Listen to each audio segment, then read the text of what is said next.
झाली ही सुद्धा आपल्याला कळेलच।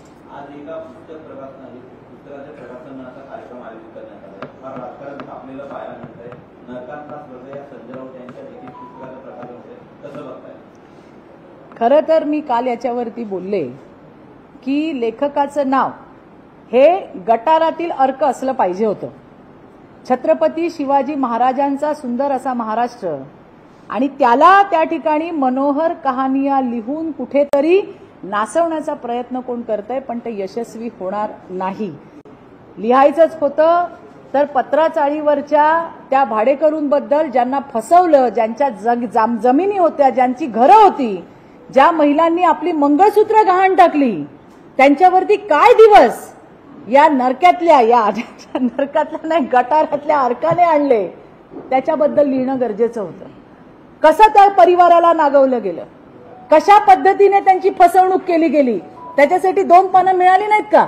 मी तर असं ऐकलंय। आता हे पत्राचाळ तर माझ्या डोळ्यासमोरचं उदाहरण आहे। तिथल्या महिलांचा आकांत मी ऐकलाय, मीच काय संपूर्ण महाराष्ट्राने ऐकलाय।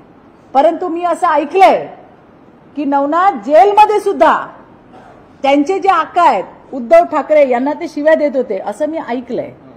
तर त्याच्याबद्दल पण लिहिलंय का काही 2-4 पानं? नाही का? त्याच्यामुळे मला असं वाटतंय की अशा पद्धतीने महाराष्ट्राला गालबोट लागेल, महाराष्ट्राला नावं ठेवायचं काम या माणसाने कायम केलेलं आहे। त्यामुळे आमच्या लेखी मी तुम्हाला म्हटलं लेखकाचं नाव तेवढं बदलायला हवं होतं। गटारातील अर्क हे नाव अगदी त्याला अप्रोप्रिएट असं आहे। नाही, त्यांनी, मी असं म्हटलं तुम्हाला की त्यांनी जे लिहिलंय, जे काही रंगवलंय, त्याच्यामध्ये माझ्याकडून त्यांनी 4 पानं अजून ऍड करावी। त्याच्यामध्ये पत्रवाला चाळ जी आहे त्यातले जे काही लोक होती राहणारी, त्यांचे जरा मनोगत जरा लिहून त्याच्यात दिले असते 2-2 पानं ऍड करून, तर ते जास्त बरं झालं असतं। गटारातील अर्क म्हणायचं कारण हे की जेव्हा तोंड उघडतो तेव्हा हा माणूस गटाराच ओकल्यासारखाच बोलत राहतो। सकाळी 9 वाजल्यापासून नावं ठेवणं किंवा एखाद्याला दूषणं देणं याच्या